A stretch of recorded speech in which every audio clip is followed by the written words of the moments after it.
말씀 함께 읽겠습니다. 마태복음 5장 27절부터 37절까지의 말씀입니다. 마태복음 5장 27절부터 37절의 말씀입니다. 저 여러분이 한 절씩 교독하고요, 마지막 37절은 함께 읽겠습니다. 제가 27절 먼저 읽습니다. 간음하지 말라는 옛 사람들의 말을 너희가 들었다. 그러나 나는 너희에게 말한다. 여자를 음란한 눈으로 바라보는 사람은 누구든지 이미 마음으로 간음한 것이다. 내 오른쪽 눈이 너를 죄 짓게 하거든 그 눈을 뽑아내 버려라. 온 몸이 지옥에 던져지는 것보다 몸의 한 부분을 잃는 것이 더 낫다. 내 오른손이 너를 죄 짓게 하거든 그 손을 잘라 버려라. 온 몸이 지옥에 던져지는 것보다 몸의 한 부분을 잃는 것이 낫다. 아내와 이혼하는 사람은 이혼 증서를 주어야 한다는 말이 있다. 그러나 나는 너희에게 말한다. 음행한 경우를 제외하고 아내와 이혼하면 그 아내를 간음하게 만드는 것이다. 또 누구든지 이혼한 여자와 결혼하는 사람도 간음하는 것이다. 또 옛 사람들에게 내가 한 맹세를 어기지 말고 주께 한 맹세는 꼭 지켜야 한다는 말도 너희가 들었다. 그러나 나는 너희에게 말한다. 아예 맹세하지 말라. 하늘을 두고 맹세하지 말라. 하늘은 하나님의 보좌이기 때문이다. 땅을 두고도 하지 말라. 땅은 하나님의 발판이기 때문이다. 또 예루살렘을 향해서도 하지 말라. 예루살렘은 위대한 왕의 도시이기 때문이다. 내 머리를 두고 맹세하지 말라. 너는 머리카락 하나라도 희거나 검게 할 수 없기 때문이다. 함께 읽겠습니다.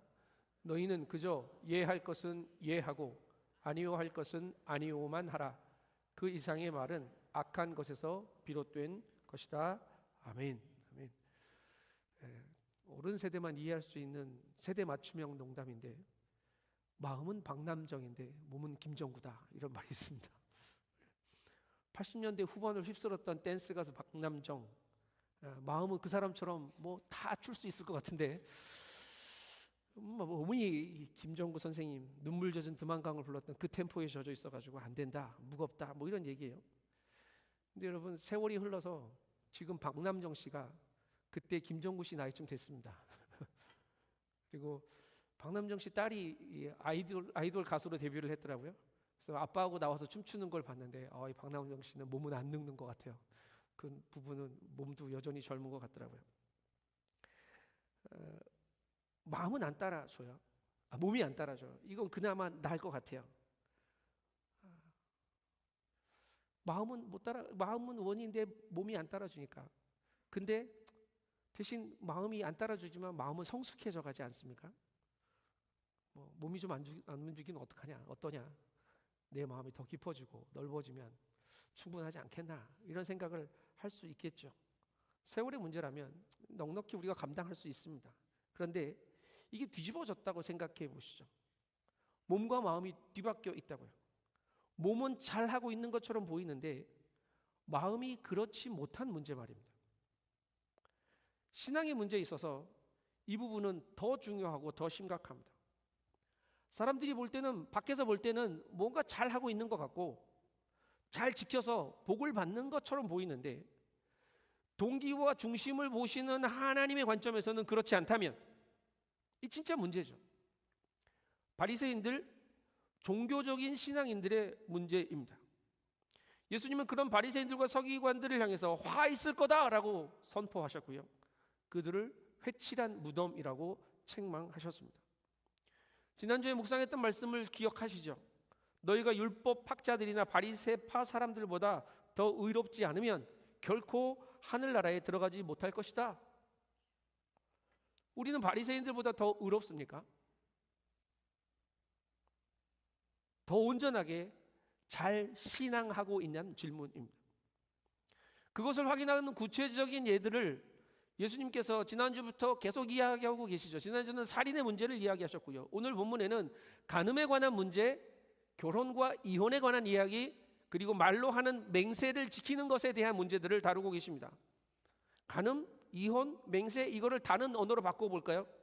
들키지 않는 은밀한 죄의 문제에 대해서 우리가 정결한지, 사랑하라고 주신 가정을 위해 내가 사랑을 하고 있는지, 아니면 나를 위해 완악하게 대하며 버리진 않았는지, 사랑에 대한 성실함이 있는지에 대한 질문이거든 하고요.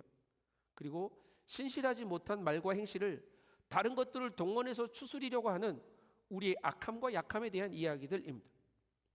예수님은 우리의 삶을 율법을 지키고 말고의 이야기를 넘어서 정결하고 신실한 태도의 삶을 살아가기를 원하고 계신다고. 각각이 구별되어 있는 말씀처럼 여겨지지만 그렇게 보지 말고요, 사랑으로 율법을 완성시키러 오신 주님의 마음을 알고 따라가는 이야기로 좀 생각하려고 합니다. 그래서 우리의 삶의 은밀한 부분들까지도 정결해지고 우리의 언어와 행실을 신실하게 주님 앞에 내어드려 그 은혜의 주님을 닮아가는 시간이 되기를 소망합니다.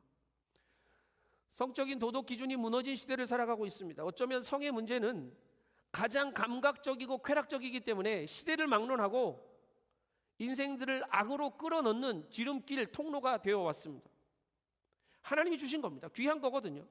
그런데 하나님이 주시고 하나님이 정해주신 질서가 무색해져 버린 시대가 되었죠.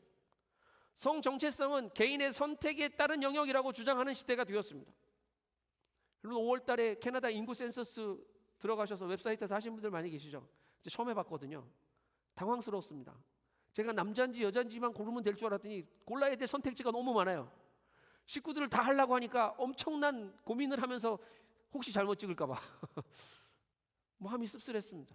이렇게까지 나의 성 전체성을 선택해야 하는 건가?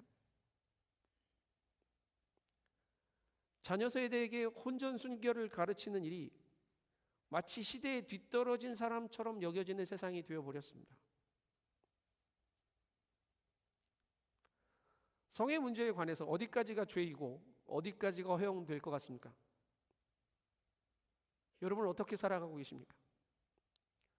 이 기준이 혹시 세상이 용인하는 수준이거나 아니면 내가 경험한 것까지로 타협해 놓으시진 않았습니까?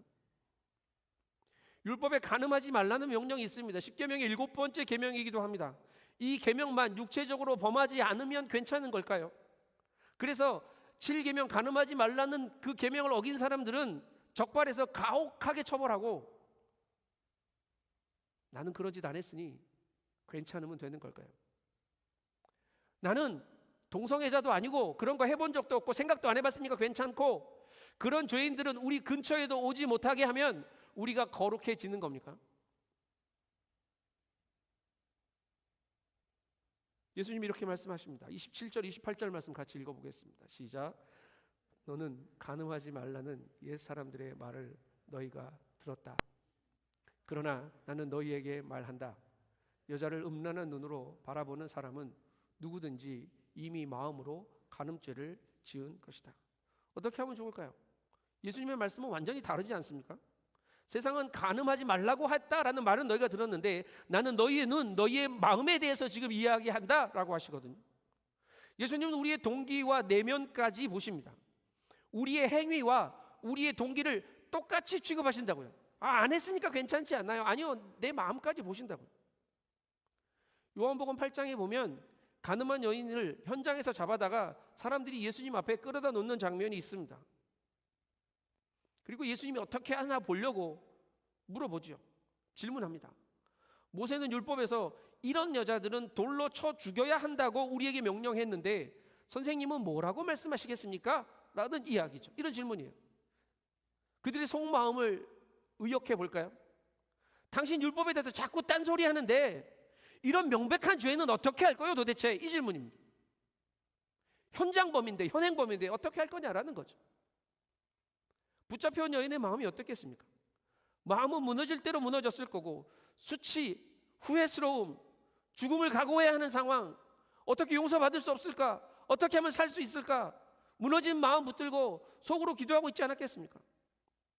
예수님은 그 여인의 마음을 아시고 그 여인을 책망하거나 벌하지 않으셨고요. 대신 손가락으로 바닥에 뭐라고 쓰셨대요. 뭐라고 썼는지는 성경이 기록하지 않습니다. 그리고 질문하는 많은 사람들에게 이렇게 말하죠. 너희 가운데 죄 없는 사람이 먼저 이 여인에게 돌을 던져라. 밖으로는 죄 안 지었잖아요. 간음은 저 여자가 했어요. 그 여자를 데려다가 큰 죄 지은 사람을 발견해서 데려다 놓고 정죄하며 시험하려 하는 그 자리에서 예수님은 그들에게 너희의 내면을 들여다보아라 라고 말씀하신 거예요. 그 질문을 받은 겁니다. 내면의 음란함과 들키지 않은 죄들을 들여다보니 당황스러워서 그나마 감사한 건 나이 든 사람부터 하나 둘씩 떠나가기 시작했다는 거죠. 다 사라졌습니다. 예수님은 우리 안의 죄의 문제를 정직하게 다루기를 원하십니다. 그래서 드러난 외면뿐만 아니라 우리의 내면도, 이 속도, 마음도 정결케 하라고 하십니다. 속만 정결케 되는 게 아니고요, 더 직접적이고 더 강렬한 요구를 하십니다. 외면도 지켜야 하는 거 맞습니다. 29절 30절 이어서 읽겠습니다. 29절 30절입니다. 시작. 내 오른쪽 눈이 너를 죄짓게 하거든 그 눈을 뽑아내 버려라. 온 몸이 지옥에 던져지는 것보다 몸의 한 부분을 잃는 것이 더 낫다. 내 오른손이 너를 죄짓게 하거든 그 손을 잘라 버려라. 온 몸이 지옥에 던져지는 것보다 몸의 한 부분을 잃는 것이 더 낫다. 이 말씀을 가지고 가서 오늘 집에 가서 묵상 한번 해보십시오. 이것도 문자적으로 지키려 하면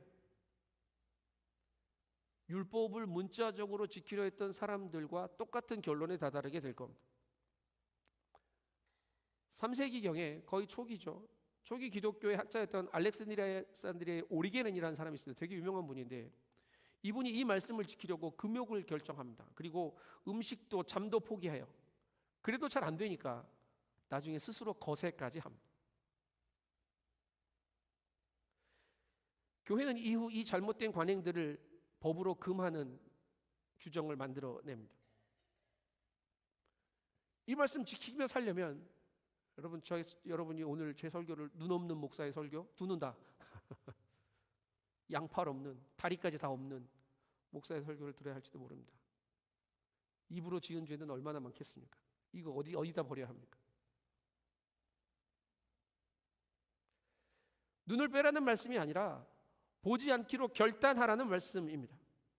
손을 잘라내라는 말씀이 아니라 손을 자를 정도로 그 죄의 행실들을 끊어내라는 요구입니다. 금욕의 정도가 아니고요, 자기 부인의 삶을 요구하는 거죠. 외적으로 더 철저하게 지켜야 하는 거 맞습니다. 유혹은 눈을 통해 들어오지요. 보지 마라, 소경처럼 살아라라는 말씀이에요. 죄는 손과 발로 행해집니다. 하지 마라, 가지 마라, 만지지 마라 라는 말씀입니다. 우리에게 영적인 순결을, 정결함을 요구하신다고. 그래서 이 죄의 문제들은 예수님이 우리에게 끊어내기를 요구하시는 것을 넘어서 주님께 연결되기를 요구하는 이야기라는 것을 기억해야 합니다. 요한복음 15장의 말씀을 자녀들과 함께 묵상했는데 꺾어진 가지가 버려진 채 내버려진 게 아니고 주님께 접붙여졌다면 그분께 꼭 붙어서 떨어지지 않아야 더 이상 뭐 다른 걸 잘라내지 않아도 된단 말입니다. 주님께 연결되지 않으면 죄는 안 끝납니다. 형제님들 많이 불편하실지 모르지만 감내하고 들으십시오. 한 번도 안 본 사람은 있을지 모르지만 한 번만 본 사람은 없는 게 뭡니까? 포르노입니다. 그 유명한 이야기를 좀 하려고 합니다. 청년들을 지도할 때 그 고민들을 함께 나누며 씨름했던 적이 있습니다. 포르노, 성의 상업화, 음란의 홍수의 시대에 살고 있습니다. 그때 좀 조사해봤더니 한 20년 전 이야기인데 떠돌아다니는 음란물이 4억 개가 넘는 데입니다. 지금은 더 많아졌겠죠. 더 문제는 여기에 중독되어 있는 사람들이 꽤 많다는 사실입니다. 무엇을 위해 그것을 찾고 무엇을 위해 그것을 들여다보는 겁니까? 20년 전에 나온 책인데 가장 강력하게 다가온 구절이 있었습니다. 누구의 고백이었냐면 미국의 성장하는 교회, 침체된 교회도 아니고 성장하고 잘 성장하고 있는 교회에 50대 담임 목회자가 포르노 중독에 빠진 겁니다. 20, 30대도 아니에요, 여러분. 50대예요. 그분이 이것을 벗어나려고 했던 노력 속에 하나님께 드렸던 고백, 그리고 주님이 차고쳐져 오셔서 해주셨던 말씀을 기록했어요. 목사님 이름이 마크입니다. 마크야, 네가 포르노를 서핑할 때마다 사실 나를 찾고 있었다는 것을 나는 알고 있다. 나는 너를 치료해 주고 싶다. 내 망가진 마음을 가지고 내게로 나오렴. 내 목소리를 어떻게 들을 수 있는지 그 방법을 가르쳐 줄게. 내게 와라. 잠잠히 거해라. 내가 너의 하나님임을 알아라. 헛된 사랑을 갈구하는 겁니다. 주님을 찾아야 하는데 어떻게 찾아야 될지 갈망을, 그 방법을 모르니까 눈앞에 보이는 것, 손에 들려있는 것, 그것으로 물을 가두지 못할 터질 웅덩이를 파고 있는 겁니다. 하나님께로 한 걸음 나아가는 것은 죄로부터 한 걸음 멀어지는 일입니다. 뒤집어 볼까요? 죄로 한 걸음 다가서는 건 하나님으로부터 한 걸음 멀어지는 겁니다. 알고 지은 죄 있죠? 예, 모르고 지은 죄도 있습니다. 그런데 혼자 있기 때문에, 혼자 지었기 때문에 감추어져 있을 거라고 생각했던 죄, 이 죄 때문에 하나님을 깊이 만나는 일이 어려워지더란 말입니다. 다 하나님 만나고 싶어요. 다 하나님과 가까이 지내고 싶습니다. 하나님 뜻 알고 싶습니다. 그런데 안 되는 이유가 뭐냐면 감추어 은밀하게 숨겨놓고 덮어놓았던 이 죄들을 끊어내지 못했기 때문에 하나님과 더 친밀해지기가 어려운 겁니다.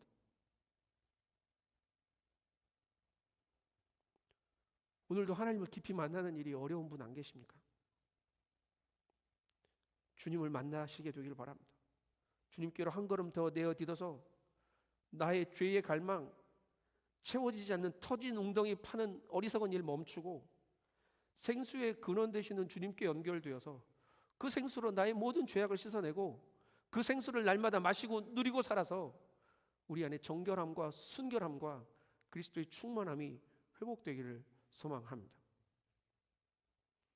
이어서 결혼과 이혼에 대한 말씀을 하십니다. 이혼이 어색하지 않은 시대죠.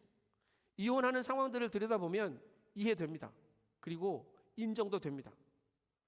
목회자가 목사 되고 나서 제일 상담하기 어려웠던 이 이야기가 이혼에 대한 이야기입니다. 왜냐하면 감정이 가장 복잡한 문제고요. 복잡하고 커요, 이 감정이 느끼는 바가. 그리고 상처와 불행이 가장 큰 사건입니다. 왜냐하면 가장 가깝고 소중한 가정이 깨지는 문제거든요. 성경은 이혼을 금하고 있기도 합니다. 하지만 오늘 율법처럼 이혼을 인정하는 증서에 대해서도 말하고 있어요. 예수님 당시에도 이혼은 인정되었습니다. 예수님 도대체 뭐라고 말씀하십니까?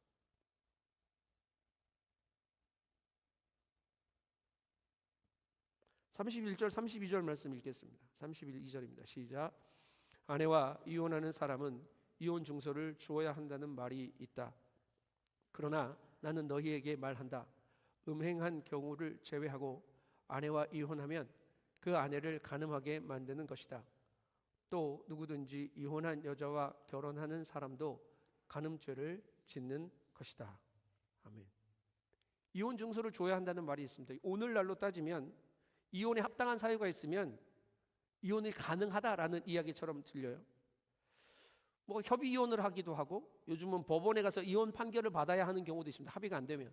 근데 마지막 절차는 뭐예요? 가서 이혼 신고를 하는 거죠. 확정이 되는 거예요. 근데 여러분, 이 말씀은 하나님이 이혼을 하라고 주신 말씀이 아니고 이혼을 하지 않게 하려고 우리에게 주신 율법이라는 거죠.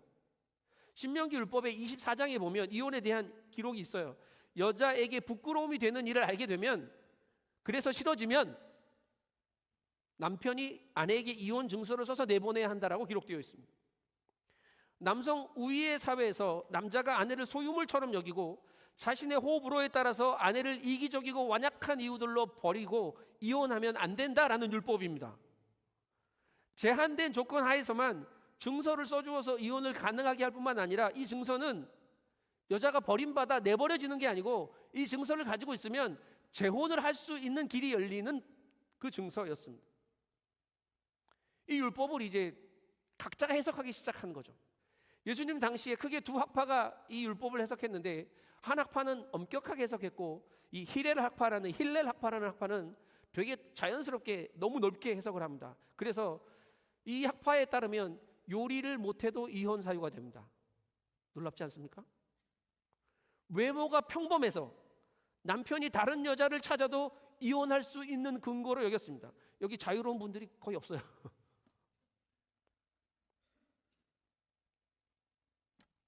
완악한 이유들이 제도 하에서 용인되는 어처구니 없는 상황들이 펼쳐지고 있는 거라고요.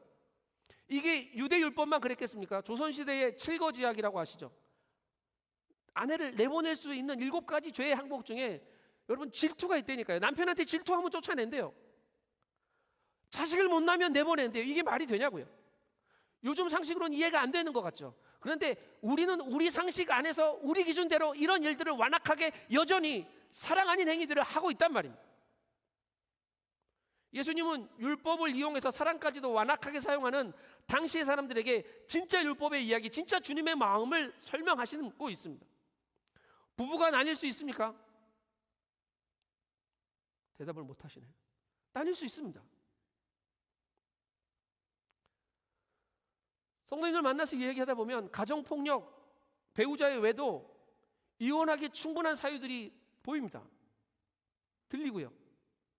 그렇게 상담한 적도 있습니다. 자매님 너무 고생 많으셨다고. 여기까지 하셔도 충분할 것 같다고. 자매님 기도하고 평안한 대로 하시라고. 예수님 뭐라고 말씀하십니까? 마태복음 19장에 가면 바리새파 사람들이 예수님을 또 시험하려고 이유가 된다면 아내를 버리는 것이 적법합니까? 라는 질문을 하고 예수님께 다가옵니다. 그때 예수님이 이렇게 대답하세요. 마태복음 19장 5절 6절입니다. 자막을 통해 같이 읽습니다. 시작. 그러므로 남자가 자기 부모를 떠나 아내와 연합해 둘이 한 몸이 될 것이다 라는 말씀을 읽어보지 못했느냐? 그러므로 그들이 이제 둘이 아니라 하나다. 하나님께서 짝지어 주신 것을 사람이 갈라놓지 못한다. 못 갈라놓는다고 말씀하셨어요. 그랬더니 이 사람들이 또 물어봐요. 그러면 모세는 왜 남자에게 이혼 증서를 주고 아내와 헤어지라고 명령했나요? 라고 물어봅니다. 예수님이 그 말에 이렇게 대답하십니다. 8절 9절인데요. 읽습니다. 시작. 예수께서 대답하셨습니다. 모세가 이혼을 허락한 것은 너희 마음이 완악했기 때문이다. 그러나 원래는 그렇지 않았다. 내가 너희에게 말한다. 누구든지 음행한 경우를 제외하고 아내와 이혼하고 다른 여자와 결혼하는 사람은 간음죄를 짓는 것이다. 아멘. 여러분 부부는 한 몸입니다. 한 몸을 떼어 놓으려면 무슨 일이 필요합니까? 살을 찢어야 합니다. 뼈를 쪼개야 합니다. 이게 한 몸이 떨어져야 하는 고통이고 아픔입니다. 이거 생각 안 하고 한 몸을 갈라뜨릴 수 없습니다. 또 부부는 한 몸이기 때문에 서로에 대한 정결을 지켜야 합니다. 이쪽이 더러워졌다고 이쪽이 깨끗하지 않습니다. 그 몸이 더러워진 겁니다. 누가 누구를 위해 존재하는 게 아니에요. 육체적 만족이나 경제적인 만족을 위한 도구나 성공의 도구로 배우자를 삼을 수 없단 말입니다.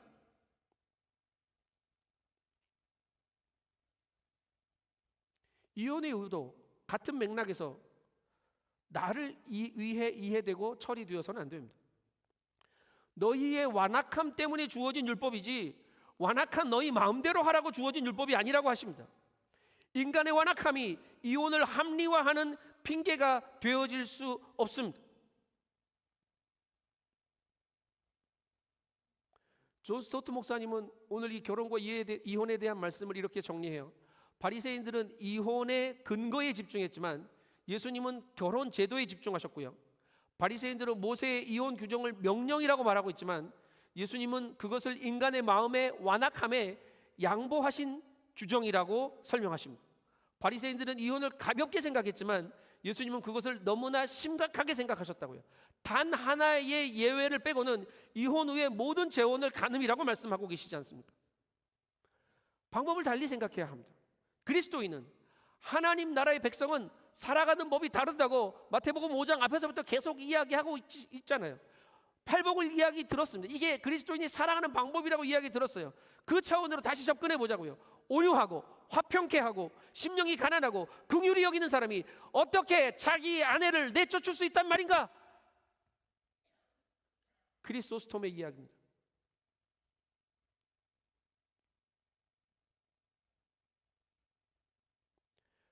간음과 음란은 바깥에서 우리 몸으로 들어오는 사건입니다. 우리 몸을 향해 지어지는 죄이죠. 이혼은 관계 속에서 확인되어지는 관계가 깨지는 죄의 모습입니다. 이제 세 번째 이야기는 말의 맹세는 내 안에서 밖으로 나가는 이야기들이죠. 근데 말은 무게도 안 달리고 한마디 한마디가 자꾸 가볍게 느껴질 수도 있어요. 하지만 이게 제일 지키기 어려운 이야기입니다. 예수님은 점점 더 우리의 마음 깊은 곳으로 율법의 이야기들을 끌어가고 계신다고요. 33절 34절 말씀을 읽겠습니다. 같이 읽습니다. 시작. 또 옛 사람들에게 내가 한 맹세를 어기지 말고 주께 한 맹세는 꼭 지켜야 한다는 말도 너희가 들었다. 그러나 나는 너희에게 말한다. 아예 맹세를 하지 말라. 하늘을 두고 맹세하지 말라. 하늘은 하나님의 보좌이기 때문이다. 왜 맹세를 합니까? 사람들이 안에 반드시 뭘 걸고 자기의 말에 힘을 싣기 위한 방법으로 사용하는 게 맹세입니다. 말의 진실성을 증명하고 싶고 힘을 보태기 위해서 사용하는 수단이죠. 예, 성경에는 맹세와 서원을 같은 맥락에서 사용합니다. 그래서 주께 한 맹세를 꼭 지켜야 한다는 말은 주께 한 서원은 꼭 지켜야 한다는 말로 해석될 수도 있습니다. 근데 율법은 거짓 맹세를 금해요. 그리고 한 번 한 맹세는 반드시 지켜라 라고 명하죠. 근데 예수님은 오늘 뭐라고 하셨습니까? 어떤 맹세도 맹세 자체를 하지 말라고 하십니다. 아예 맹세하지 말래요. 자신들의 유익을 위해 행하던 맹세를 정해진 약속과 절차를 따르는 일로 제한했습니다. 유대인들이. 정직과 거짓을 판단하는 걸 마음을 들여다보는 것이 아니고 이 절차를 따라서 맹세를 지켰으면 그건 정직한 거야 라고 이해하기 시작했다고요. 그 여부에 묶어버린 겁니다. 그리고 그 말에 권위를 더하려고 거룩을 더하려고 하나님 것 자꾸 갖다가 끼워 넣습니다. 마태복음 23장에 이 사건이 또 한 번 등장합니다. 예수님이 지적하신 서기관과 바리새인들의 맹세가 나오는데요. 그들의 이 맹세를 악용하는 이야기들이 우리를 웃음 짓게 합니다. 이런 말을 해요. 성전으로 맹세하면 아무 일이 없는데 성전의 금으로 맹세하면 반드시 지켜야 한다는 거죠. 여러분, 그 금은 성전 안에 속한 게 아닙니까? 정직과 거짓이 거기에 제한되는 거예요. 누구든지 또 이런 말도 합니다. 제단으로 맹세하면 아무 일이 없는데 그 제단 위에 있는 제물로 맹세하면 반드시 지켜야 한다고 말해요. 예수님이 이런 어리석은 짓을 멈추라고 하시는 겁니다. 하나님은 우리의 말이 진실해지도록 우리의 말을 보증해 주시는 분이 아니고 우리가 진실되게 사는 것을 기뻐하시는 분이십니다. 그래서 하나님의 이름이나 다른 무언가를 끌어다가 사용해서 맹세하지 말고 내게 온전히 하나님께 속한 진실하고 신실한 언어와 행실이 있어야 한다고 말씀하시는 거죠. 35절 36절이 그 말씀을 이어갑니다. 읽겠습니다. 35절입니다. 시작. 땅을 두고도 하지 말라. 땅은 하나님의 발판이기 때문이다. 또 예루살렘을서도 하지 마라. 예루살렘은 위대한 왕의 도시이기 때문이다. 내 머리를 두고 맹세하지 말라. 너는 머리카락 하나라도 희거나 검게 할 수 없기 때문이다. 여러분, 하늘은 하나님의 보좌이기 때문에 안 된답니다. 땅은 하나님의 발판이기 때문에 안 됩니다. 그러면 다른 거 하면 될까요? 아니요. 모든 피조물은 하나님이 지으신 거고 하나님이 주관하시는 거기 때문에 그거 가져다가 맹세할 수 없습니다. 내 머리 내 거라고 내 소관이라고 생각하는데 머리털 하나도 희게 할 수 없고 검게 할 수 없어요. 염색만 하는 거예요. 페이크라고요. 머리카락 하나 빠지는 것도 컨트롤이 안 되는 게 우리 인생 아닙니까? 근데 세상 사람들의 말에는 여러 가지 맹세들이 따라다닙니다. 목을 걸겠대요. 직을 걸겠대요. 자기가 된 게 아니잖아요. 백성들이 국민들이 뽑아준 거잖아요. 근데 뭘 걸어요, 걸기를.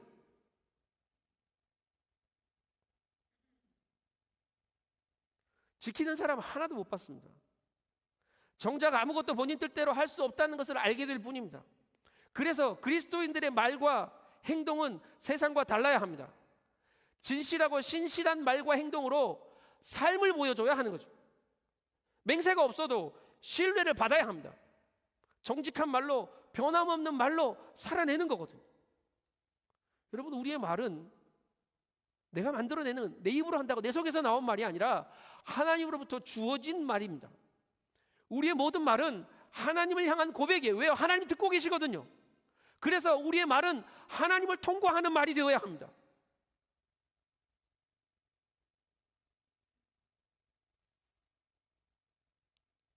남이 안 듣는다고 아무 말이나 하면 안 돼요.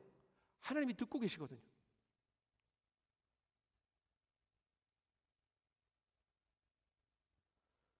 그리스도인에게 말은 창조의 도구입니다. 이 말의 능력과 이 말의 무게를 온전히 알고 사용해야 합니다.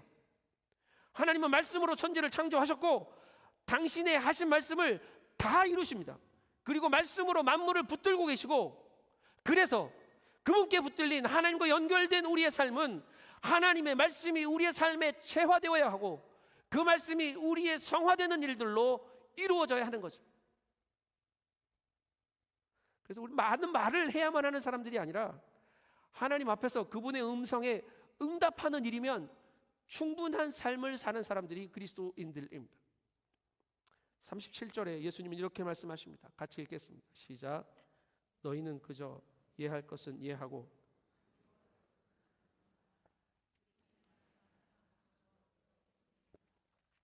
하나님 앞에서 우리의 언어들이 예라는 순종으로 정돈되어지기를 바랍니다. 하나님 앞에서 수많은 결단과 맹세를 해서 나를 증명해내는 게 아니고 그저 하나님의 말씀 앞에서 예할 것은 예라고 대답하는 게 우리의 삶이어야 합니다.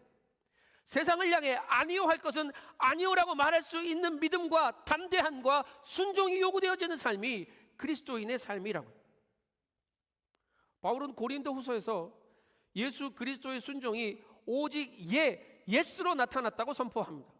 예수님의 예가 아니요라고 된 적이 없어요 라고 이야기해요. 고린도후서 1장 20절을 읽겠습니다. 같이 읽습니다. 시작.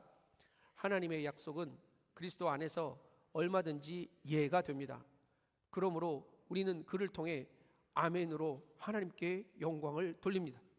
능력의 말씀이신 예수께서 육신을 입고 우리 가운데 오셨지요. 그리고 그분은 하나님의 뜻을 살아내는 일에 한 번도 아니요라고 말한 것 없고 예라고 대답했습니다. 그분에게는 십자가도 예스였고 고난도 예스였고 배반도 예스였고 버림받음도 예스였습니다. 순종으로 보여주셨다.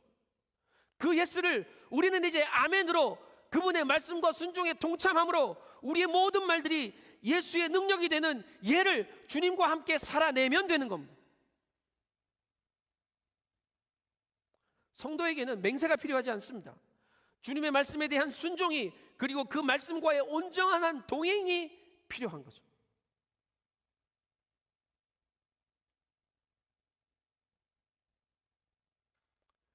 죄악된 인간은 자기 만족을 위해 돈, 육체적인 쾌락, 성공을 향해 달려갑니다.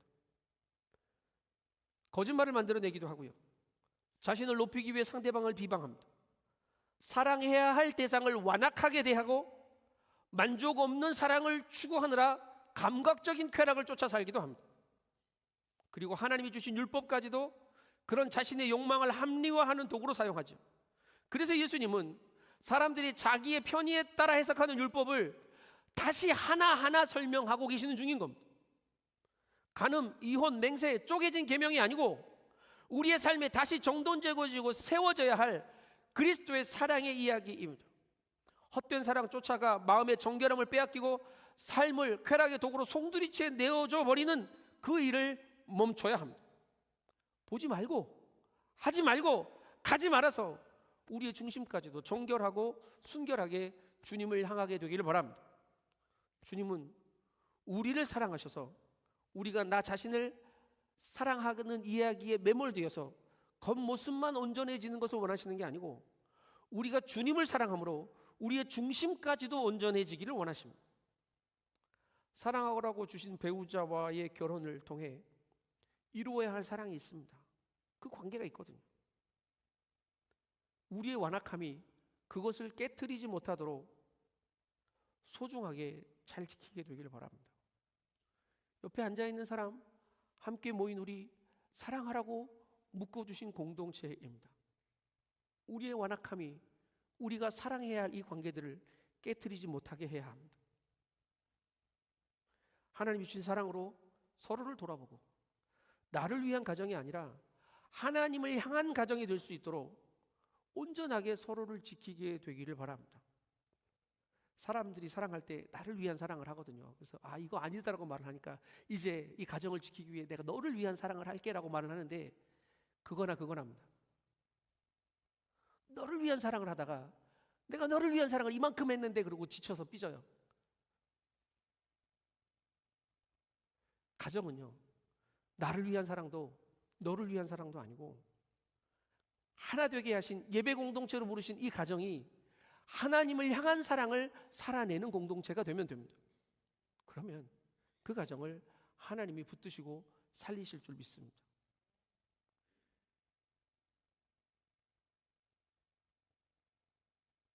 신실하고 정직한 언어로 하나님과 우리와의 관계를 표현하게 되길 바랍니다. 내 말이 주님을 담는 그릇이 되는 거예요. 그래서 우리의 말을 듣는 모든 사람들이 우리를 인정하는 게 아니고 하나님을 인정하는 은혜가 있게 되기를 바랍니다. 모두가 사랑이신 예수님이 우리의 중심에 있을 때 가능한 일입니다. 율법을 사랑으로 완성하러 오신 주님은 우리 안에서 이 일들을 이루어 가십니다. 예수 그리스도의 정결함이 우리의 행동에 심어지고 그의 신실하심이 우리의 언어에 가득한 삶이 되면 되는 거예요. 이런 말이 있습니다. 사랑은 사람을 살아가게 한다. 맞는 말인 것 같아요. 사랑이신 예수님이 우리를 살아가게 하시는 겁니다. 그 사랑으로 우리를 정결하게 하실 거고요. 그 사랑으로 우리를 붙들고 지키실 것이고요. 그 사랑을 통해 우리의 말과 행실이 능력 있게 하실 겁니다. 그래서 율법을 지키는 이야기를 여러분 우리 다시 생각해야 합니다. 내가 뭐를 잘 지켜서 거룩해지는 이야기, 지키고 안 지키고의 이야기가 율법처럼 내 삶을 옥죄어 와서 지키면 지킬수록 힘들어지는 이야기가 아니고 하나님이 우리를 사랑으로 감싸시는 이야기가 율법의 이야기라고. 그리고 우리의 그릇 속에, 우리의 중심 속에 예수의 사랑을 날마다 채워주시는 이야기가 이 율법을 지키면서 하는 이야기라고요. 그리고 그 사랑이 우리를 통해 운반되어지는 이야기가 사랑으로 율법을 완성시켜 살아내는 이야기입니다. 그래서 율법을 잘 지켜서 거룩한 신앙인이 되어지는 것이 아니고 그리스도의 사랑을 알아 그 사랑에 온전히 붙들려 그 사랑을 살아내는 은혜를 누리는 삶이 온전한 신앙이 되는 그런 우리가 되었으면 좋겠습니다. 여러분, 지키지 못할 율법이 너무너무 많습니다. 아니, 한 주간 지나며 돌아보면 내 스스로 발등을 찍고 싶은 일들이 한두 가지가 아니죠. 그런데 그 찍으라는 발등 위에 주님이 보혈을 덮어주십니다. 그 사랑으로 우리를 품어 안아주시고 싸매시고 용서하십니다. 또다시 그런 죄 마음대로 지으라고 하시는 게 아니고 이 피를 보고 이 사랑을 보고 나와 함께 가지 않겠느냐, 날마다 우리를 주님께로 부르시는 사건입니다. 사랑하는 밴쿠버 오늘의 가족 여러분, 우리 사랑함으로 그 사랑 안에 거함으로 우리 안에 그리스도의 정결한 삶이 신실한 말들이 새로워지는 복을 누리기를 소망합니다. 우리의 성품이 온전해지고 우리의 인격이 주를 닮아가고 우리의 모든 걸음이 주와 함께 할 때 우리 안에 무너지고 깨진 이야기들을 들추어내 상처를 확인하는 삶이 아니라 그리스도의 사랑으로 함께 부둥켜 안고 울며 주님 닮아가는 그 거룩을 이루어가는 우리의 가정, 우리의 교회, 우리의 신앙 되기를 주님의 이름으로 축복합니다. 기도하겠습니다. 하나님, 오늘도 우리를 사랑하여 주셔서 감사합니다. 그 사랑 안에 붙들려 주님을 예배하고 주님을 찬송하고 주님을 살아내려 합니다. 주님, 걷는 모든 걸음 속에 주님의 사랑을 발견하게 하시고 그 사랑을 이루게 하셔서 쓰여져 있는 율법 조문이 아니라 내 신비에 새겨놓으신 그리스도의 보혈이 나를 살아가게 하는 사랑의 삶, 승리의 삶, 주님 닮은 걸음 살 수 있게 인도하여 주시옵소서. 영광 주님께 올려드리며 예수님의 이름으로 기도합니다. 아멘.